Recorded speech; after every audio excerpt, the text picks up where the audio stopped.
Bonjour à tous les amis, on se retrouve pour la 13e étape du Grand Nain sur Lutro Paris Turf sur l'hippodrome de Nantes. On revient sur ce qui s'est passé samedi et dimanche au niveau des résultats. Bon, dans le quintet, il nous a manqué un samedi et dimanche, donc un petit peu en manque de réussite. Le course par course de dimanche a été meilleur que par rapport à celui de samedi. Concernant le plus beau coup pour dimanche, je mets vent contraire, la base gagnante dans le quintet. J'avais bien expliqué qu'on avait enlevé le cheval de certains engagements et qu'on avait visé celle-là. Ça a fait poteau avec une excellente monte de Théo Bachelot. Par contre, sur les podromes d'Argentan, on a fait un beau coup dans le prix Paul Buquet avec un trio en 3 à la boule. Donc ça veut dire tous les couplets gagnants, couplets placés et les 2 sur 4 en faisant une belle impasse sur le second favori Bordeaux S. Alors on est sur un parcours de 3000 mètres, c'est une petite étape, voilà, c'est pas un gros lot. On commence tout de suite la sélection. Alors mon gagnant, je l'ai pris au 25 mètres, je vais le tenter. Qui a peur est un peu heureux, le numéro 13, Fairplay d'Urzy.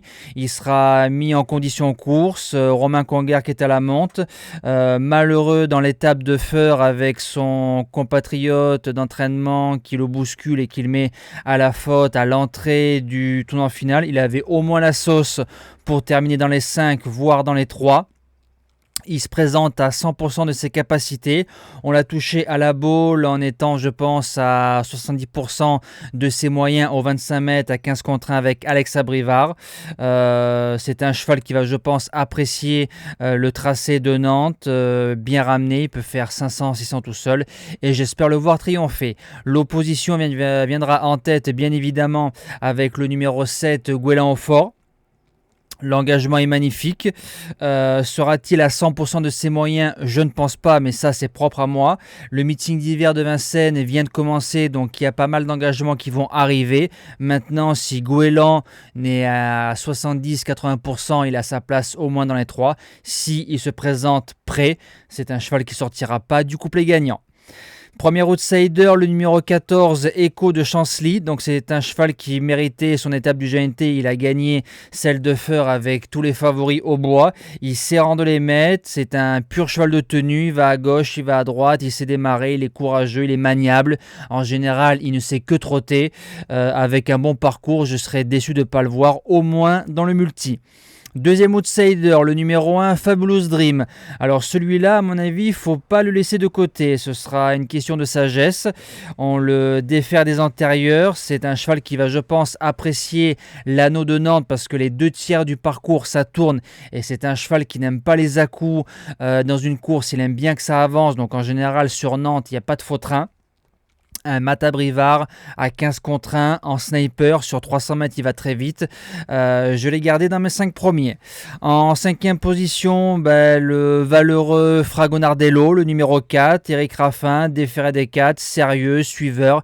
Il a fait l'arrivée d'étape du GNT. Il n'y a pas de marge au niveau, au niveau de la manœuvre vis-à-vis de certains concurrents. Par exemple, si on parle de Gouélan, Fairplay, il n'a pas ce niveau-là, mais c'est un cheval sérieux et courageux et la main de Raffin peut faire la différence. En 6e position, le numéro 3, Félix Dubourg. Les chevaux de Bruno Marais sont en forme. Il sera monté condition en course, il sait démarrer, il pourra bien se placer et il sait gicler dans une phase finale. Il a couru une étape du GNT, celle de Reims, il a fait 3e derrière Fragonard et je pense que plus heureux il aurait devancé. Avec un bon parcours, je vous dis oui. En 7e position, le numéro 12, Frédéric Dupont. Alors cette fois-ci, je la garde. J'ai fait plusieurs fois l'impasse avec cette jument, ça a plutôt bien marché. Faut se rappeler qu'elle a fait 3e de l'étape de Châteaubriand. On retrouve Anna Desmolles, Clean Game, Follet Buissonnet, Django du Bocage, donc une étape supérieure au papier. 2e de celle du Croisé-la-Roche derrière Earl Simon qui va rater le meeting d'hiver. C'est une pisteuse à Nicolas à s'appliquer. Et je termine avec le numéro 8, Erdelios. Elle est 3e de l'étape de Nantes l'année dernière en partant en tête. Cette année, elle rend les mètres, mais c'est une jument de poche, une jument courageuse, une jument que tout entraîneur, propriétaire rêverait d'avoir. Elle fait tout ce qu'on lui demande, voilà, bien ramenée avec des bons taxis.